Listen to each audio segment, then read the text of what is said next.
Hey, I'm Dylan. I'm Sam.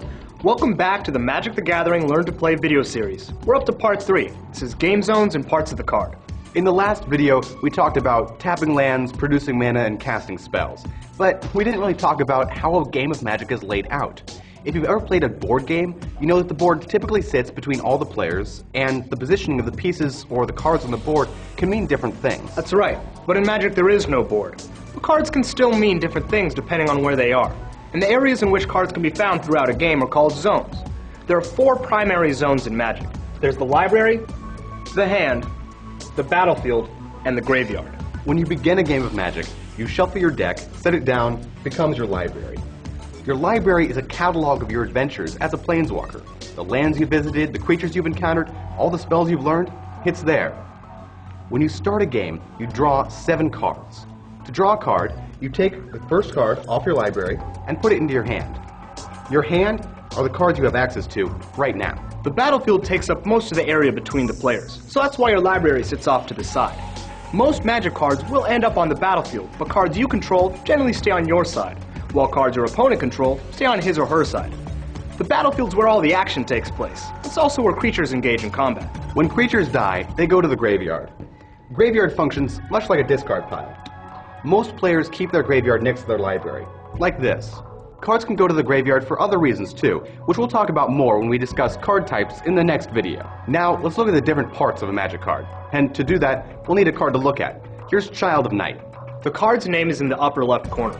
There are over 10,000 unique cards in Magic, and that number is growing all the time. Slide over to the upper right, and there's the mana cost, which we know all about now. The artwork on the card has no effect on the game, but Magic has some incredible art by some very talented people. Now, check out below the art. That's called the type line, where you see what type of card it is, like land, or in this case, creature. Over to the right is the expansion symbol. This symbol tells you what set the card came from. The color of the symbol tells the card's rarity. Child of Night's expansion symbol is black, telling you it is a common card.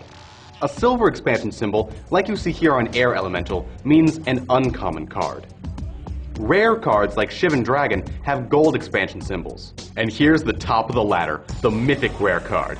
The fiery red expansion symbol tells you the card is exciting and very powerful. I mean, Bogardan Hellkite? That is no joke. You got that right. Now, looking again at Child of Night, let's check out that text box. The abilities of the card appear in normal type. Most abilities tell you exactly what they do, but some abilities, however, are summarized by a single keyword. For example, lifelink is a keyword. Keywords are often followed by italicized reminder text that'll explain more about them. Once you know what a keyword means, you'll be able to tell what a card does just by looking at the keyword. On the bottom of some cards, you'll find some flavor text. Flavor text has no impact on the game, but it gives you some insights into the characters and worlds of Magic. Toward the bottom right of creature cards, you'll find a box with 2 numbers. The number before the slash is the creature's power. It's a measure of its offensive capability, and also how much damage it deals in combat. After the slash is toughness. This is a measure of the creature's defense, and also how much damage it takes to destroy that creature. Now keep in mind that only creatures have power and toughness. On the very bottom of the card is some information that isn't pertinent to gameplay, but can be very useful to collectors. For example, the artist credit and the collector number, which can tell you who made your favorite art, and keep track of what cards of a set you have. And those are the parts of a Magic card. As you get more familiar with them, you'll be able to tell a lot about every card very quickly. And in the next video, we'll really get into the differences between the card types and see how they're played and what they all do. We'll see you there.